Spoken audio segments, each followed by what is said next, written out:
All right, welcome everybody to the Beer and Skittles podcast. This week we have a couple movies and a couple shows to review. Um, but I want to start with the biggest news, which is the actors' strike officially having ended on November 9th. After 118 days, SAG-AFTRA was able to secure a ton of money with a $1 billion deal, but also a lot of protection for the actors, both the A-listers and background work actors as well, on set. Yeah, I So, mean, congratulations to everybody that is a part of SAG for the actors. I mean, it's a huge accomplishment when you go out on strike because it's hard, especially for a lot of the people that rely on their paychecks to live, which is stopping you from working. So it's yep. when you're able to hold out to then get the means that you need is great because even for the actors, it's not easy to stop. It's not easy for the union workers to stop working because that's loss of their money, loss of the studio's money. It's not great for anybody. So, I mean, it's great that Mm-hmm. they're able to come to points and come together. And, especially with all that's going on in the world with film right now, with uses of AI and all the conversations with that. I mean, there's a lot of fear running through people thinking that, Rightfully so. yeah, that they couldn't work maybe in the next 2 to 3 years because no one needs background actors or anything like that. So, I mean, it's a huge accomplishment for everybody, and it's a huge congratulations to all of them for getting that deal done. And it's crazy because I think like a week before that, the studios were saying that they're not budging on like any of the points, and then it's just a deal almost came out of nowhere. Yeah, no, the studios gave their, last, best, and final offer, which still ended up getting amended after the fact. But also a huge shout out to everybody that stood in solidarity with the actors, that also stood with the writers. But these strikes affect everybody. It's not just, the writers go on strike, it affects everybody. The actors go on strike, it affects everyone. It affects the below the line workers, our gaffers. Um, Nobody's working. And so everybody in the IATSE, who stood with them, the writers, the directors who couldn't direct anything, who you can't make a movie without your actors. So a big shout out to everybody else that was affected and stood with them. So they could, both unions could make this historic deal and be prepared for next year when the below the line workers guild, the ITSE, and the animation guild will also be negotiating their contracts. And if they need to go on strike as well, we'll be there to support them. It gets tricky when art is being made, but there's money to be made off of the art, and there's a business side to it. And the people that run the corporations and that run these businesses, I understand there are profit margins and there are things that need to happen and money needs to be made. And that doesn't always coincide with the artistic mind of the artists that are making these movies. But if you want people to work and continue to put out content that you are going to enjoy for the viewer and for an audience, especially things like film and television where it reaches such a wide audience, you need to pay them. And you need to pay them fairly. I've seen a lot of people during the strike argue about residuals, and people who don't understand the business really talk about, oh, well, name another job where you get paid after you've completed the job. But actors don't work all the time. And if you're not on a gig and you're not filming something, you're not getting paid. So that's what the residuals are for. And I tell you something, the residuals aren't always huge. Not everybody is No, the cast of especially Friends. yeah, and especially if you're not a major character in a project. I mean, there's plenty of Correct. stories for actors out there that had minor roles in a project and like, yep, I get that 3 cent check every month. I wait for it. Like And sometimes it means streaming, nothing, but sometimes it means everything to Correct. somebody And that caught that streaming one break. changed a lot of it. It really did. I mean, there weren't really residuals to be made off of streaming because the argument was, well, we can't track like the reruns of it. It's not like cable. So, huge props to the actors for, fighting and holding out. I mean, 118 days is a long time for people to not be working and to not be making money. So, it's a huge deal. And I'm glad the studios finally understood that you can't. Yeah. People are already not making money, so to try to wait them out is really not an ideal tactic. They're gonna they're not getting paid anyway, so what do they have to lose? Yeah, and especially you see a lot come from the A-listers during times like this. I mean, you see them really step in and do what they can, because they're not the ones. They're not the ones fighting for themselves. I Correct. mean, Ryan Reynolds doesn't care about the minimum wage for actors personally because it's not Correct. him. So I mean, But you it's need people like him and yeah like to the stand A-listers by you to so stand that by. you Yeah. so which is it's great that they do that. And a lot of them put in their helps and their efforts with SAG to do whatever they can to get deals moving. So, Yeah. A couple of things that were in the deal that they made. Sets must have proper hair and makeup services for all performers, including those with diverse and textured hair, and skin complexions. Requirement for intimacy coordinators present for scenes involving nudity and simulated sex. That's not, they don't always have that on set. And I challenge you to find a movie or a show that doesn't have some form of nudity in it. Um, and that is as simple as just a shirtless scene, for guys or girls. It doesn't, you know what I mean? Like, it's sex sells and it's in everything. It's kind of unavoidable, really. Sadly, maybe. Um, they've also secured rights for AI. They need consent and they need to pay people fairly and properly, and they need to be fully disclosing what they plan on doing with that AI technology and any digital scans they do, including background actors. Yeah. So, all really good stuff. so huge W in the industry for everybody there. However, in the theaters and after all the post production and everything, we just had the Marvels come out this past weekend, and what had happened with the strikes kind of reflects. I mean, there's different things that are going on with this movie as well, which we'll get into as we talk about the movie at hand. But it reflects the numbers that come out for the movie. How do you Yeah. hurt studios when you're not working when they already have movies made? Part of them striking is that you can't do any press about the movie. You can't go on any talk shows. You can't talk about the project. You can't do anything of the sorts, which is what hurts movies, and which is why we're seeing a very small release for the Marvels because they're not getting the media attention that they needed to pump the numbers that a Marvel movie would usually get.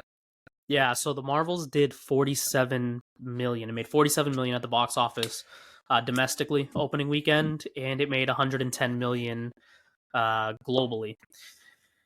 It is the smallest opening for a Marvel movie, or for the MCU, I should say. Um, which a lot of people are saying is the downfall of Marvel. It's not. There are all these different things in play, and like you said, there's no press. Um, Nobody was talking about the movie, which really does hurt the movie. People, they look to see what are people saying, and the excitement of the actors will get people excited to go see the movie. And with this cast, I think that really would have helped because I could tell from watching it how much fun they had, and I enjoyed the movie. So it Yeah, really, I liked the movie. Um, as a whole, I liked it, but I think there was saving graces of the movie that made it so enjoyable. I think the downfall with the first Captain Marvel movie, which we talked about on our previous episode, so we don't even dive into too much detail with it. But I think just overall, it's kind of boring. I think Carol is a boring character to follow in that movie. She doesn't have so much depth to her, and it's doesn't cause for a lot of intrigue. In this movie, I thought it was so much better. I think the saving grace was Kamala. Kamala Yeah, made everybody tie together. She was the glue that held together Monica and she was Carol. the heart of it. She was very refreshing, and her on-screen appearances, even if it wasn't involved in the storyline with Carol and Monica, it made their relationship and the emotions really come out. Yeah, Spoiler warning if you haven't seen the movie. There's scenes in which they're talking about why Carol never came back, yeah, and there's scenes of Carol remembering Monica's mom dying, which Monica wasn't around for. And those scenes are, very powerful in their own right. However, with the way that Monica and Carol portray their characters, just being very strong female leads, it's hard to pull the emotion out of them. But when you put a little kid going through their drama and she's allowed to express her emotions, especially because she's like the best of us, and you see that she is like the yeah. best of us, and seeing her portray her emotions and in the one scene, running up and hugging Monica and just being like, she seems so And then cool talking pulling about her Carol mom. in. Yeah, Yeah, like scenes like that I think are what make this movie and making it more fun. Was it the best Marvel movie ever? No, but I think the saving grace from the previous one is that at least it was fun. At least it was I enjoyable. I also have to say it's I thought there were a lot of things that I thought the story would go one way and it didn't, and I actually enjoyed the direction. There's the scene when, and again, spoiler alert if you haven't seen the movie. I won't get into too much detail, but there's a scene where Carol kind of yells at Kamala, um, pretty early on in the movie, and you can see that Kamala's kind of like taken back by it. Yeah, because that's Um, her hero yelling and at her. and And all I could think as I'm watching it is, don't meet your heroes, don't meet yeah, your heroes, right? But then almost immediately we get an apology because I thought, okay, this is what the relationship, it this was is gonna how be, it's going to end up well, going. because they also, it's a scene after the fact. So the purpose of her yelling at her was Carol makes a judgment call. A Yeah, judgment call that cost people's lives, yep. which is not an easy fact for Kamala to handle because she's been a superhero for a short amount of time, and she She's wants to also save. still a teenager. Yeah, she wants to save everybody, which sometimes you could say is just the difference between certain heroes. I mean, some people want to think tactically, while some others want to say that they want to save everybody and they'll die trying. So that's kind of a heartbreaking moment for Kamala, where she's seeing that Captain Marvel isn't saving everyone, which is also the same struggle that Carol has, and it shows later on. So that foreshadowing is very good, um, throughout that as well. But so she struggles to see that, and then on top of it, Carol yells at her when she tries to save the people. So then Yeah, later on, Kamala, being a kid, doesn't know how to express these facts or what she just went through or go through it all. So she makes a judgment call herself, and she almost kind of leaves people to fend for themselves to save herself, which Carol wasn't happy about. She's like, "Well, didn't I just do the same thing as you?" So holding that mirror to her. So like, yeah. there's so many good themes about the movie, And that really. I think they really played off of each other really well. I have to say too, the action was awesome. It was fun. The opening fight in the beginning of that movie, like, and I will say that the movie gets right into it. It doesn't waste any time, um, which was cool. But the fight scene at the beginning when they first start switching places and they don't know what the hell's happening and they're all over the place. Kamala's family is also hilarious. Yeah, the fight Um, choreography there was great. I loved it. I thought the music choice was a little weird with the like EDM going on with it. I thought it was a little bit of an odd choice. It took me aback in the theaters. I was like, oh, I guess. Like, I get they're trying to make everything like really fun and lively, but to me it wasn't the right creative choice. But it was all, that was all like, the fight sequences were great. I didn't think the CGI all really like kind of lived up, in certain I don't ways. see, but I don't. Nothing in the CGI really took me out. Well, I don't think it's something about bad CGI. I think it was not great choices. Because so here's my gripe with it is that Carol, being such the powerhouse that she is like light speed fast and like planet lifting strong, like Mm-hmm. punches through things. And when it seems like she's flying or doing things, and like the close-ups of her, it almost looks kind of cheap because it seems like she's going so slow, because it's doing Mm, like these close-ups with like these just vague visual like haze around her, and it doesn't seem believable of what she's doing. So like in one scene you see her travel across the galaxy in like a moment's notice, and but you don't see it, like you just see her take off, she's gone, and then she's in the next place within like a minute. And then the yeah. next scene, it seems like you're watching her go, and it doesn't seem like she's living up to that. Like I would have loved to see like a zoom or like just a burst of energy go, like how you'd see like when DC does it when Superman takes off or the Flash starts running, like things like that. I think would have just kept you in the moment more to show like, oh shit, like that's Carol, that's her power set. So I didn't think the CGI was necessarily bad, but I don't think it always did her justice with the creative choices, because I think they tried too much for the visual and it didn't have as much of an impact. Mm. I guess I could see that, but I don't know. It's a little nitpicky, but it's A my little gripes bit, with the movie. and I will say that some of the other people, it's funny. I've seen a lot of complaints about the movie, where people were talking about, oh, Kamala being a fangirl. It was just a bit too much, and it's like, That's her you character. that's her character, first of all. Also, I thought it was hilarious every time she just immediately like, oh, captain, my captain. I was That cracking was a up. great reference. Especially It because was, it's something that you like read in high school, and it's very much on a brand for her to say, like, "Oh, captain, my captain." oh, captain, my captain. And even the looks that Monica gives her, I was like, this is so funny. Um and just as a whole, again, it was such a fun movie. And also the idea of like her being a fangirl, like, oh, it was too much. Well, Ant-Man has been a fanboy of Cap, and we've heard him explicitly state that in numerous movies of just like completely geeking out over Cap, right? To the point of even in like the last one, I wrote a book. But, I met Captain America. Like but we didn't have a problem with that. Or Spider-Man totally fanboying over Iron Man. Iron Man, and it's like, yeah, some And people had a also, problem, we already but had her show. Her show explicitly showed how tells you much, yeah. that she like her room is decked out with Captain Marvel gear. She names herself Miss Marvel to be like Captain And Marvel. She all of that designs her is suit to look like and Captain all of Marvel's that suit. is there in the movie of even when Carol first shows up in the room and she does that look around of like, what, like it's weird, right? Like you would show up in a room Yeah. and your face is everywhere and it's like, where am I, what is going on? And And it's hilarious. honestly, one thing that I did like, because I know before we made a stink about the creative choices in Miss Marvel for turning Kamala's powers from stretching powers to light powers. Yep. Which it was like, fuck, why change it? Like Yeah. the at least now it feels like we have a reason for why they changed it. Yes, and they Now, still, I'm waiting for them to do it a little bit more, but they still, like, she does the giant fist thing and it's light yeah, based, and no, I'm waiting she for more of that.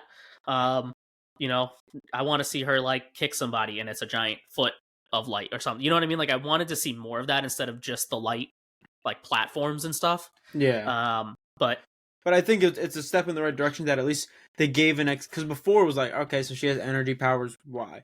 Now they're saying, okay, she's tied to Carol, and that's why she has the energy powers, because they're all tied through this, cosmic thing where they all have light powers. So at least they gave an explanation for it, and they didn't just change it for changing's sake. I mean, I don't know if that was a yeah, thought at the beginning, but at least now there's a reason for it. So I I also have to say, people complaining about the cameo, and without spoiling it, I won't. The cameo about mid movie, I liked the cameo because the character wasn't brought in to fight in the final battle, wasn't brought in to save the day or to give them a weapon or whatever. The character was brought in to just help with that one situation, and it was a 30-second like scene. You know, she comes mm, in, they hug, hey, let's meet again on better, like on happier terms, and then goes away. And it almost felt like reading a comic of like, oh, this character just showed up real quick and then on the next panel they're gone, or the next page they're gone. I was like, okay, yeah, because they all coexist, they live in this world together. well, I think what it is that I think for what the scene is and what they're trying to do, it makes sense, but the interaction almost doesn't, because we haven't seen an on-screen relationship with them before.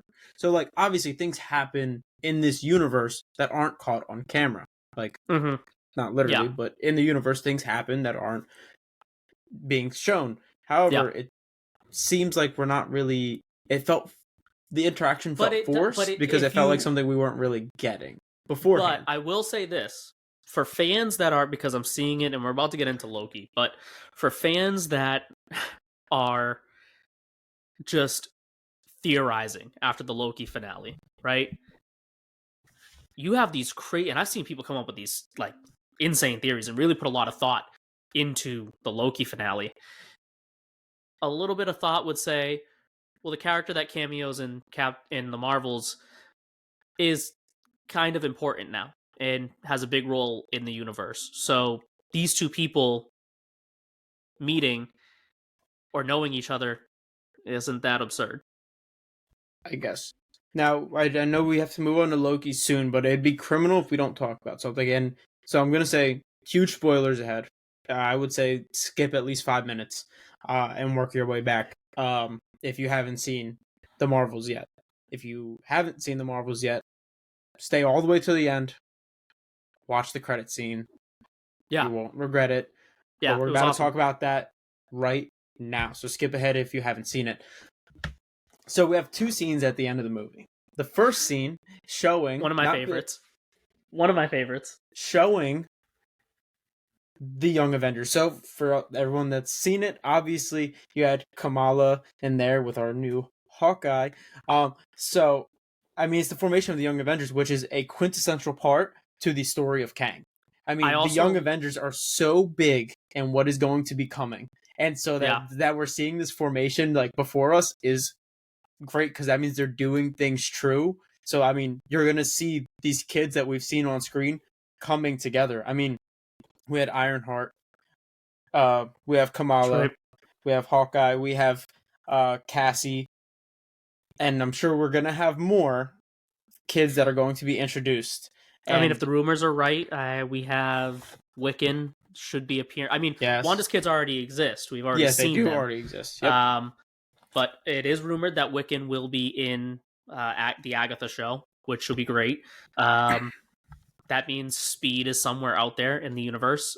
We have seen Hulk's son at the end of She-Hulk, Yes. Yep. Oh, yep. You're right. I as almost well forgot. as there was America Chavez. Yep. And America Chavez. Yep. So there is a lot, and I mean,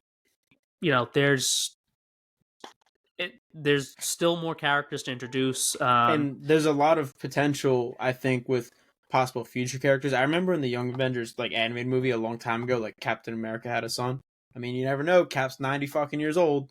I mean, for later purposes, I don't think they're gonna do it anytime soon. But we do have a young future Black Panther with baby Yep, T'Challa in the mix. I mean, there's a lot of ways that they can go with this, and a lot of young people they can bring in. I mean, the fact that they're using like Cassie and Hawkeye and like these characters that are a little older too, so we're gonna have a little age range, a mix, which also means like you can kind of push them a little bit if you wanted to. I wouldn't put him in the movie or anything, but if you wanted to throw in Peter Spider-Man, do a little interaction with younger heroes, that would be awesome because we don't see Spider-Man interact with younger heroes yet.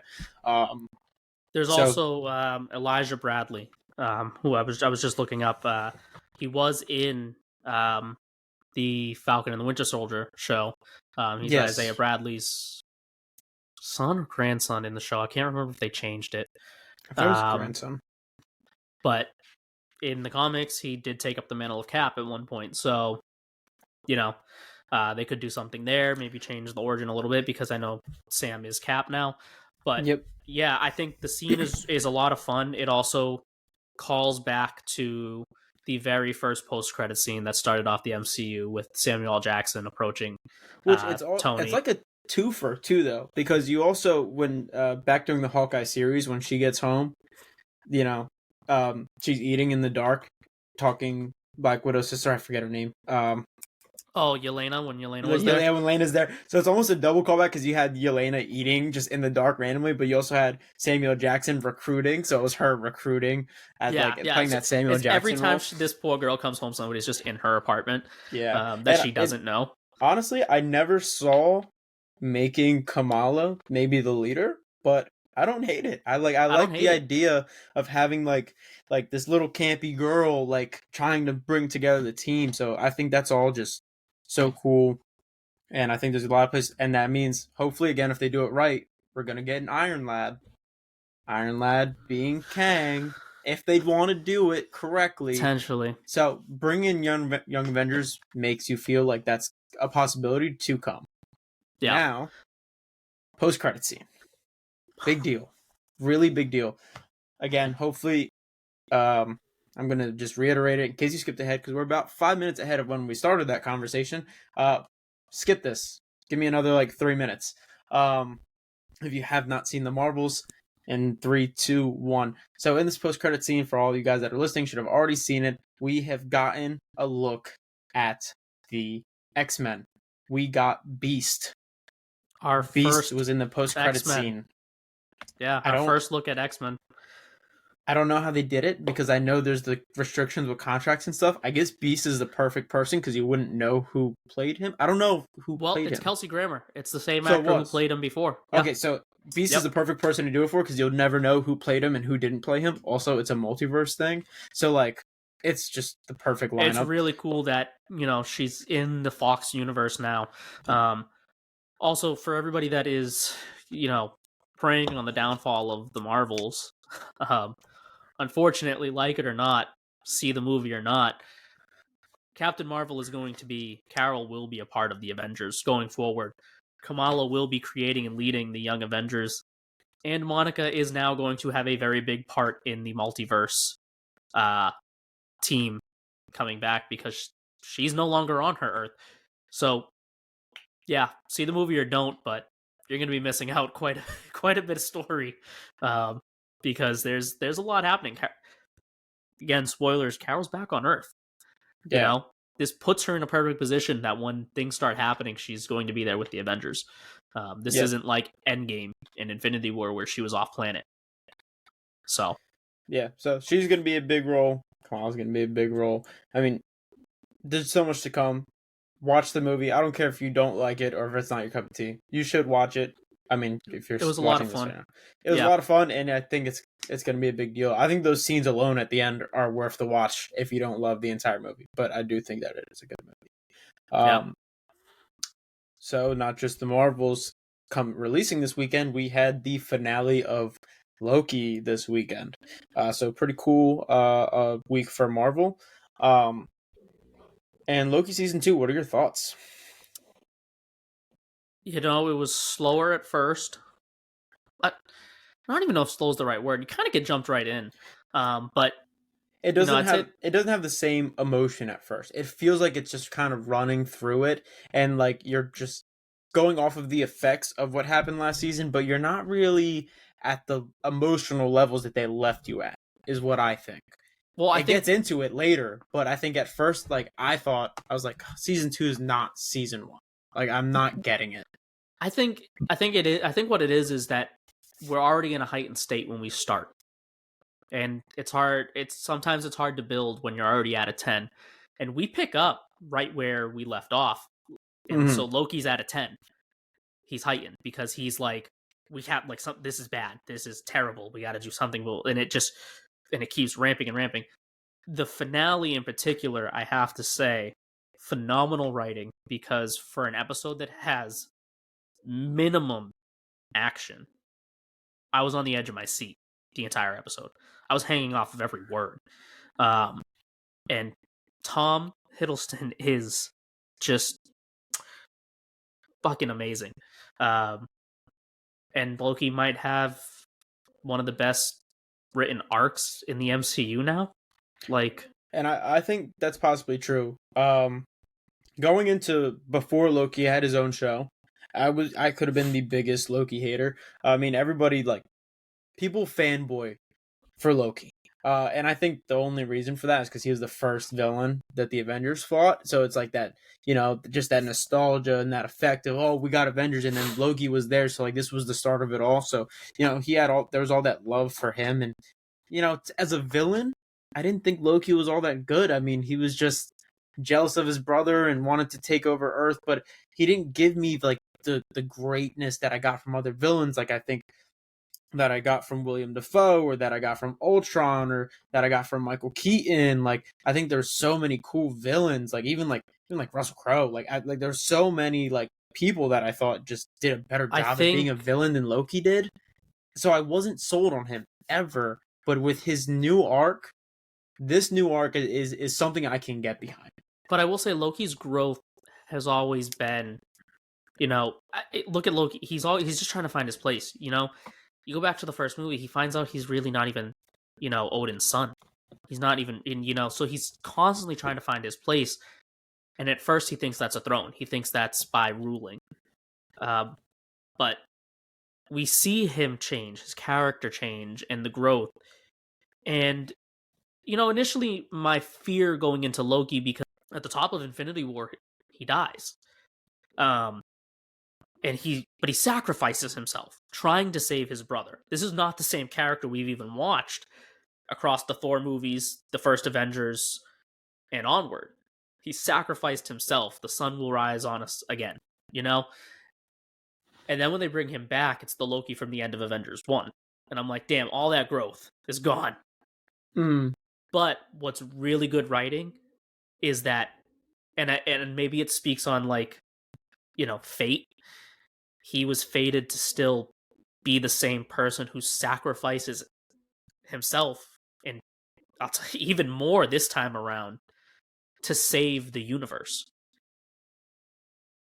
I mean, there were so many good scenes in this episode. I loved, spoiler alert if you haven't seen it, but there's a scene with when he's constantly time slipping, and then he's like, how long for me to learn this? Centuries later. It was like the SpongeBob title card, Yeah. No, and that was just honestly the way that they did that last bit was great, because they don't show, like, they showed you a montage of like funny things of him like slipping and going back on purpose, like changing and whatever. But then, as things got more serious and like, oh, so how long is it going to take? Centuries later. Okay. So now that, which when you really think about it, is such an insane thing. Like the motif to then go about reliving the same moment over and over and over. We're talking about a 10-minute span of events for centuries. Like the ridiculousness of that. And it's hilarious in the scene after, like centuries later, and he walks in and he's just telling everybody like, this is what we're doing, and nobody's like, how do you know this? What do you mean? You're not, like, OB is like, you can't build these things. What do you mean? And he's like, make sure you tape this and this, and watch the third step. Don't put it down, it'll roll. Like all of these little things that he's like just in the centuries of, but like you said, a span of 10 minutes, and he's just and then you get the call back to it again, because here's the point, like they tell you in that scene, for the sake of the joke, they tell you like, oh, so he's doing this for centuries, so that you get what's happening. Later they do the exact opposite. They don't tell you when he goes in with he's fighting Sylvie. Yeah, and he's fighting Sylvie. And so like you see that he does it like 10 times or whatever. And then, He Who Remains pauses, and he's like, oh, and Loki acts shocked and all these things, and he's like, oh, I guess not the first time we had this conversation. He was like, it's not the first time we've had this conversation. Further along, he's like I've been doing this. He's like, oh, you don't know how to pause time yet? And then later he just pauses it. He's like, yeah, I've been doing this. That was one of my favorite clips of that whole scene, is the culmination of, oh, I thought you would have learned this. We'll go back, run it a few thousand more times, and then we'll do this again. When he brings Sylvie back, and he just, what makes you think this is the first time we've had this conversation, is just such a power move by Loki. And honestly, I cannot wait. Like, the showdown I want to see in Kang Dynasty and Secret Wars is between Loki and Kang. Like, not just He Who Remains. I want full power, suited up Kang and Loki in this new fucking costume, because this new costume is also fucking amazing. Yeah. So the craziness, I mean, we haven't even talked about the official ending. Loki uses himself as the man, like, so he's able to slip through time. I don't even know if they specifically answered why he's the one that he can specifically do all of this. I don't remember if they explained it, but he can. He can Yeah. slip in and out of time. He can, and as he talked to LB, he was able to then figure out how he can do it and what he can do. So I guess he uses those powers to then hold the timeline himself. Like it almost Well, after reminiscent. breaking the loom, Yeah, all of the breaking like the the he timelines broke. were dying, Yeah, he and broke the he loom and then put them together himself. It almost reminded me of when when Thor has to make the new hammer and he's in the star and he's like holding yeah. everything together. It don't that so Loki was just like painfully gritting, like holding the timeline together, and like that is his place in the universe right now. The guy that holds time together, like the insanity of And there's how a powerful Loki is right now. Like yes, that's there's it's also nuts. a lot to say for that. Um, of there's a lot of callbacks. For one, anybody who caught what Loki's last line when he walks to the door and he breaks the loom, and before he breaks the loom and he turns and he locks the door and it's um, Mobius and Sylvie there, and his line of "for you, for all of us, always." That's his last line in Thor 1 to his dad, to Odin. Fuck, that's a good catch. I didn't even realize that. Fuck, that's a And good catch. again, such phenomenal writing for them to have gone back and said, like, and again, the arc, this is the same person. So even though he died or whatever, like, it's fate, right? These characters are still the same. Um, Which also, what's my favorite yeah, scene, my favorite scene. We haven't talked about this one yet, and I think my personal favorite is when he's like, I have to go back. I have to go back further. Like, when at what point do I go back to where I can change time? And he goes back to when he first gets interviewed by Mobius. at the TVA, yeah. Oh my god. Just the Yeah. conversation of him being like, Mobius, like, I know you, like, let's just talk. I need advice. I need help. Like, I And you get a can't talk great to anyone. story A from great Mobius. story from Mobius, and it's like Loki now already knowing him knows he's like, so like, so what And it happened? Was he explains the okay scar on his after you fucked nose. up? Yeah, it was. Oh, and then they bring back in Renslayer with that, saying that And Renslayer really actually saved Mobius's ass years ago or and time ago, let's just whenever. say, aside from all of them too, phenomenal acting from Owen Wilson. Yes. Oh my, it's What a crazy. He's phenomenal a. job. It's crazy when you see these comedy actors go into like real roles and just how much they kill it, because he has been Yeah, killing it. Like you can see crushed it. memes of Owen Wilson, how he talks, he's like, yeah, and he's like real slow and draws out everything. But like you Yep. put him in this serious role, and like even still being Owen Wilson, fucking kills it. I And I mean, want to see more of him. the Like, I scenes of love his character. him going back to his family and being the family man and wanting to exploit, like, oh my god, like I love Mobius now. Yeah, I loved all of the characters. Even OB was hilarious. And Jonathan Majors is such a good actor. Um, I don't. One of the other things to talk about with that, him pulling together all of the timelines, is that at the end, well, it's no longer a loom, right? It's no longer one timeline. And I don't know if it's The cross, like the intersection, is what you're saying. no, it's the well, when you see it at the end, it's a tree. Yeah, It's Yggdrasil. Yggdrasil it all stems from Loki. from him, but it's the tree from Norse mythology. Yeah. Would you read a book before this? No, as soon as I saw it, I was like, I saw it's a tree, and I'm like, it's got to be it's Yggdrasil, which is Mm-hmm. like, you know what I mean? And did he form it that way because he's a Norse god, or you know what I mean? Like just the creation of it, everything, and it made me think back. I actually went back and I rewatched these particular scenes from because I noticed this back when Spider-Verse came out. When Spider-Verse comes out and when he first shows him the web with all the spider people, for the canon events, it's the sacred timeline, right? But I went back and I rewatched it, and it's not a straight line the way we normally see it on the TVA. When Miguel pulls up the sacred timeline and all the branches, it's up and down. The same way the multiverse looks up and down as a tree in Loki, and then obviously it branches off and he goes, and this is all of us, and it's like the spider web, like Madam Web almost, but at first it's the tree, and it's like, okay. And we know these things are connected because of because of No Way Home, but also we see clips of all of the Spider people in Spider-Verse. Yeah. So we I know this mean, stuff is all connected. there's just so much. I like. There's so much to come, and it's hard to predict what's gonna happen. But I think I'm it excited is. for it. It's crazy that Loki is in such this pivotal role. I'm gonna love to see how he comes back. Gonna love to see what happens next with him. I mean, it feels like we're on the fast track to the action now. That's what Loki Yeah. made me feel, because the Marvel movies that the shows and the movies that we're getting felt like we were just kind of stomping in place, like just going like, oh, there's the multiverse, but then it gets resolved and like not much is happening. This felt like we are moving in a direction. And Well, then that's the with other. the I think we're at the point where we're starting to see, but it's me and you. We've known it's patience, yeah, patience. These things are. It's a moving system, and all of these pieces are eventually going to come together. But we got to build, and that's the other thing. We're building again. We're not, and I'm glad we're not rushing to the end. We shouldn't be yep. rushing to the end.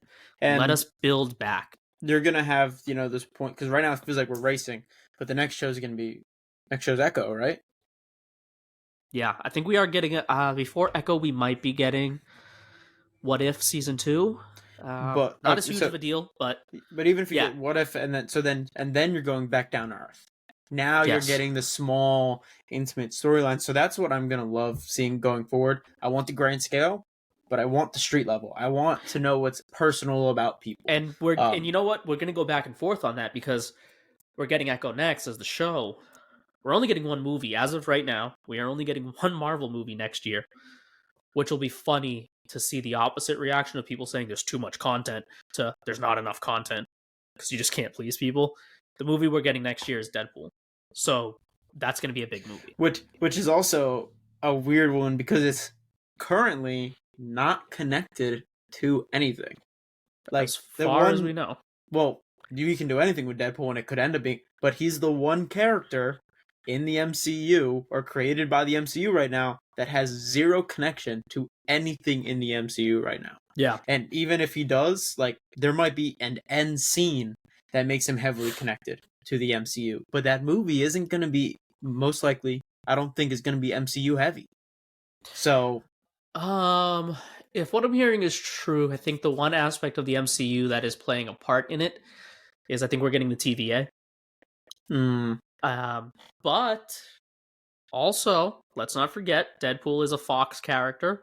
He is an X-Men character and we also just got the Fox X-Men universe with Monica in the Marvels. in the Marvel. So, could Monica show up? Like, there's so much potential for what comes next. Yeah, super excited. Loki was phenomenal, and they even say at the end they're watching all of the Kang variants, and they even mentioned Quantumania. So Yeah.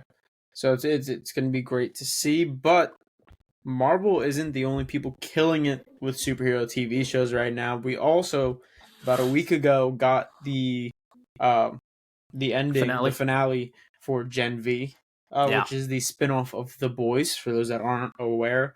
And goddamn, does that universe just It keep getting better? I mean, also just better. totally outrageous. It's a totally outrageous show. It's super out there. If you've seen The Boys, you already know what you're getting yourself into. I fucking love Gen V. I loved the characters.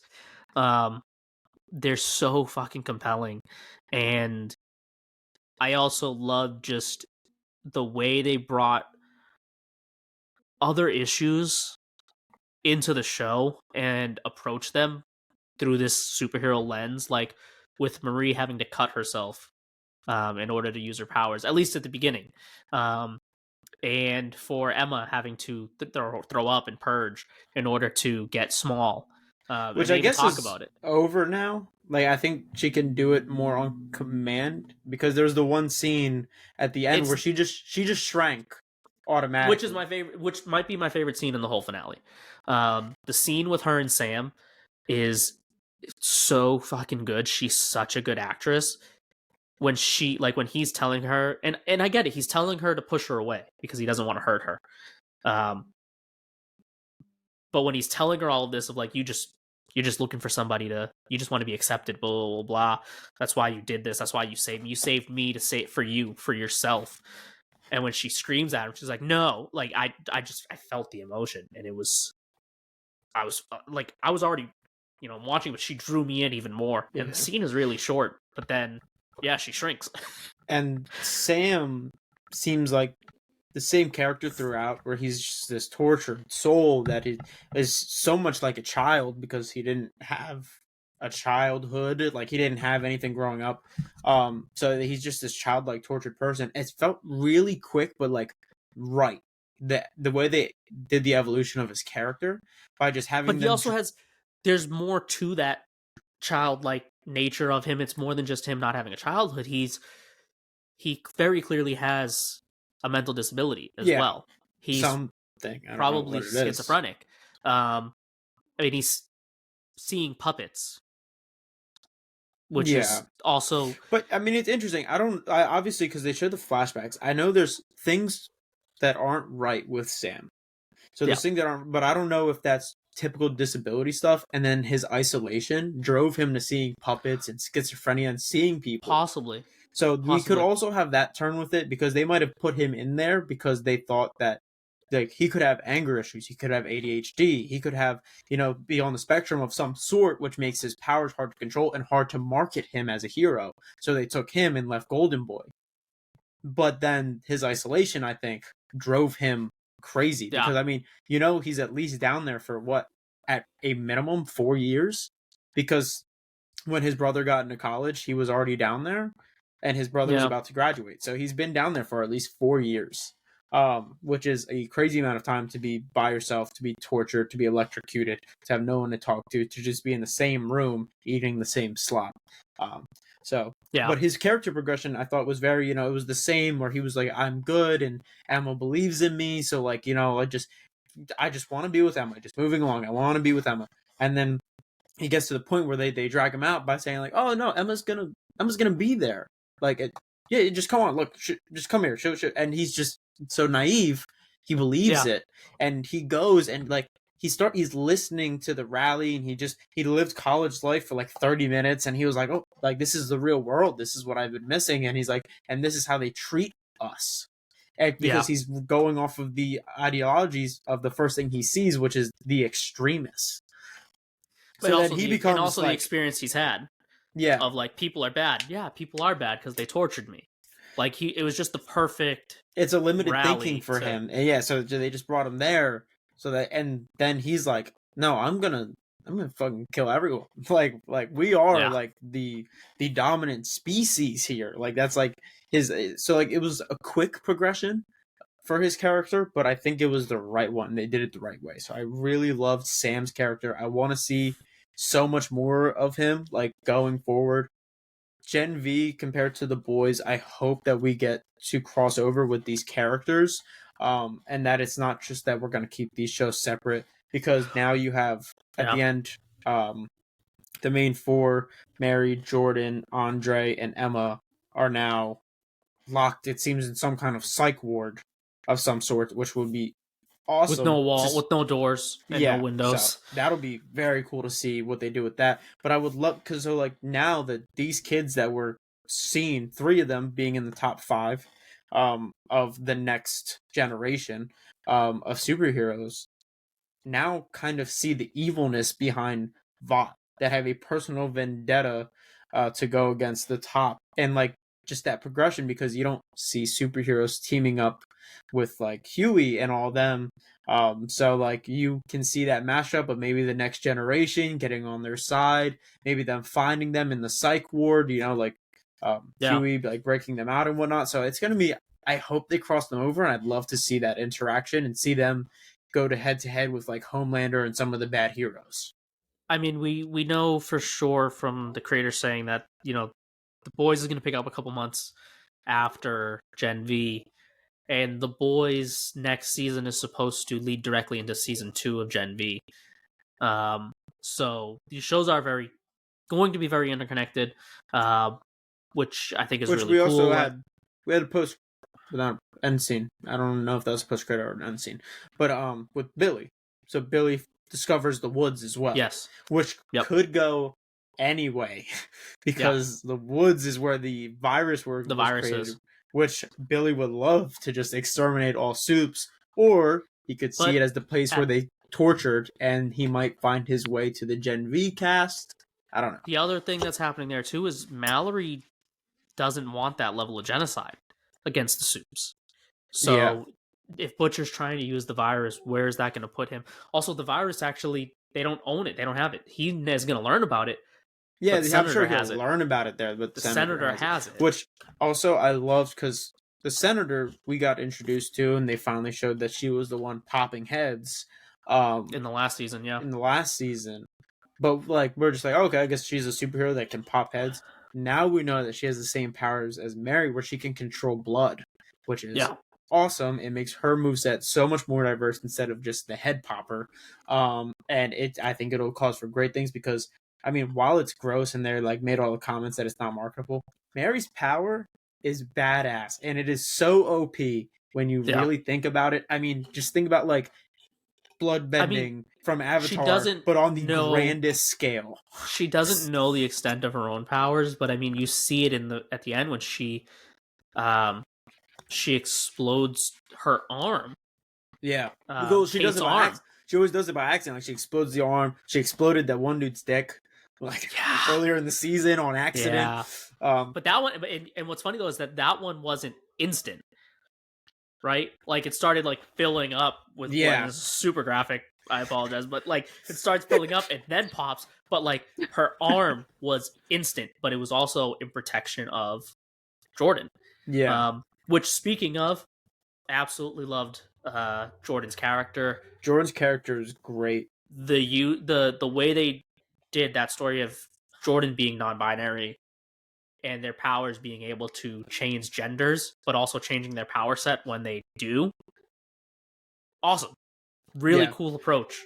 Cool plot point and everything. I love the scene with what is the one girl's name that ends up being evil? Golden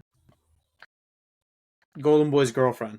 Fucking Kate. The one Kate. Sorry, forgot her name. I kept wanting to call her Emma, but Emma's the roommate. With Kate and Jordan, when they're like about to leave, and Jordan steps in the way because like she's one of the people that seems to be able to like go head to head with anybody, and she's like, "You can take me. Can you really take him?" And like, it's like, fuck, like pointing over to Sam. Which was awesome. Which also speaks to like, again, I want to see more Sam as well. Like, Jordan was great. I think personally she's a great character, and we're going to have a lot of fun with her going forward. But like, the character I'm most excited for is Sam, because he seems like a powerhouse. I don't think we even know the fraction of his abilities yet, and I'd love to see his psychotic breaks going against some of the bigger and badder heroes and villains. Yeah. And there's really only one other movie that I've seen recently, outside of all of those awesome finales. That was Killers of the Flower Moon, which to me was a disappointment. It was a movie that I went in very excited to see. I mean, you had a Scorsese movie that had DiCaprio and De Niro in it. I mean, that's a mashup that you only dream of. Like, it's not something that you're gonna see any other time before or after. Like those two together with that director, it's like once in a lifetime. Probably the only time we'll see it. Yeah. Yeah, I don't think we'll ever see it again. And to me, it was a letdown. I think the actors did a great job. So for those of you guys that did not see Killers of the Flower Moon, it's a story about a series of murders that happened in the 1860s, I believe, where they are, I think it's 1860s, where they are murdering, people are murdering a bunch of Native Americans, especially Native Americans in a certain family, but to then keep and gain power. So the whole story is that there was a group of Native Americans that ended up getting wealth from oil from the land that they still had, and they ended up becoming wealthy. A lot of these Native Americans created a town, which then a lot of them end up marrying, especially the women and white people. They end up Yep. like doing interracial marriage, and then they see a pattern of them dying off due to the white men, especially killing them off to get their riches. So the Yep. story follows that, and De Niro and DiCaprio are supposed to be two of the people that are part of that. Um, so it's a cool premise. The trailers depicted almost like a thriller, how they make everything look so dark and gritty, and I feel like it didn't deliver on that, which was my gripe about it. Um, So yeah, personally, I love the movie. 1920s is when the movie took place. 1920s, okay. Yeah, I was like, they had cars, so that's too early. But the series of murders, like you said, they're killing these the Osage to steal their land Osage, yep. because they didn't realize, nobody realized that the Osage land had oil on it. Black gold. And one way to get the land is to marry into the family, and if everybody in the family dies, you'll be the one to inherit it, right? And this whole plot of the murders happening, but it also speaks on just the government's, well, that's Indian land, so we don't, we can't intervene, or we don't care. Yeah, just the fact that no one's gonna investigate it, which is a line that they throw around a lot. Like, it's like Yeah, kicking a who's gonna dog. stop us? Yeah. Um, but it also, partway through the movie, and again, this is all true. This is all a true story, and this all really happened. And partway through the story, De Niro's in the movie theater, and they see the news about the Tulsa massacre that had happened. And for me, it's just it's very heartbreaking watching this movie, because it's a look at what people are capable of, but this isn't some outside force. This isn't another country. This isn't fictional, and it isn't in a different part of the world. It happened here. This is our history, the history of this country, and what this country is capable of doing to its own people. Only And 100 years ago. yeah, literally. which I think the story is worth telling, and I think the story's great. So I don't want to get that misconstrued when I say I'm disappointed by the movie. I think the premise of it is great. Scorsese's been fighting for this for a long time to do this movie. I felt as if it didn't hit me with as much power as I would hope, because it didn't keep me interested in what was going on. So it's a 3.5 hour runtime for the movie, which I have Yeah. no problem with. My favorite movies in the world are all 3 hours plus. But I think where it goes wrong is that I feel like they're not using any tools or devices to keep you intrigued with what's happening. It feels almost as if it is dragging because there's not so much just going on. Like, I wish they would have done a better job of building suspense towards parts. I disagree, and I felt like Lily Gladstone's character, who also the heart of the movie, heart and soul of that movie. She did amazing. I mean, I'm not going to take away anything from the actors. No, but Lily I and was DiCaprio waiting. specifically, Their chemistry was phenomenal. It was amazing. I think Leo, I mean, because you're saying Lily, but I think Leo's saving grace of the movie because he kept me interested, because his character was such a shitbag. Like, he was such scum. But the entire time he makes you not hate him. Like, you are waiting for him to redeem himself because he feels like he's almost there.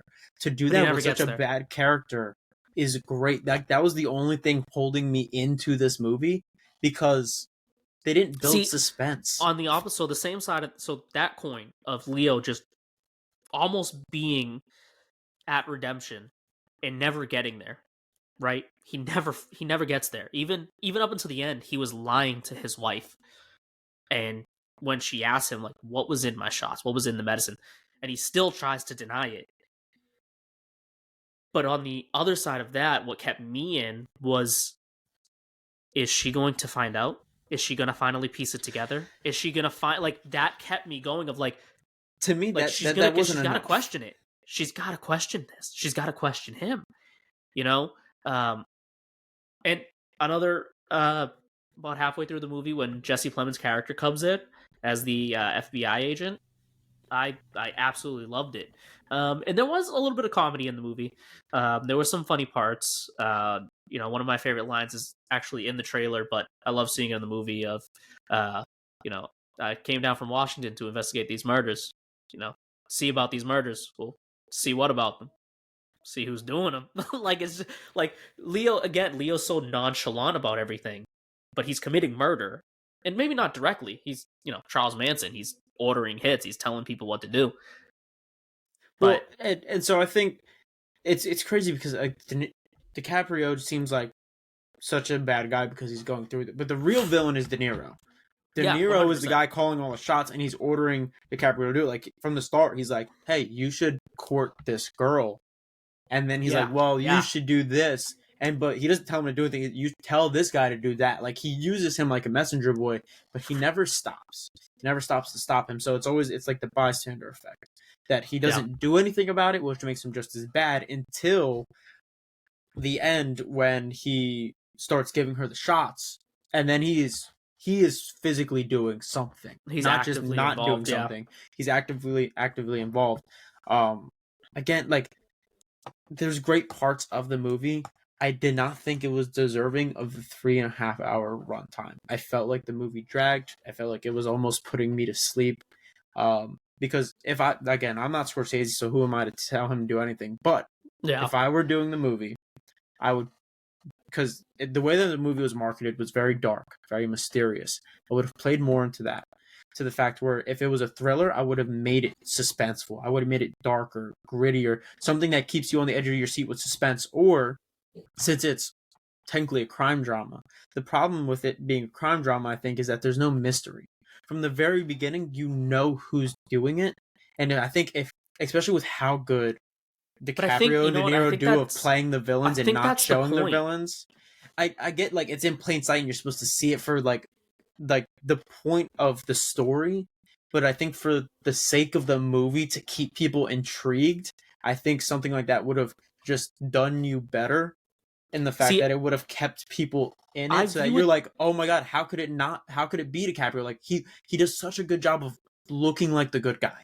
He does such a good job of looking like the good guy, and like the whole time you're rooting for him still, Yeah. and then it doesn't happen. So if he's playing up that role and you don't know who the killer is, you're like, oh, who is it? Is it this person? Is it this person? Murder mystery style.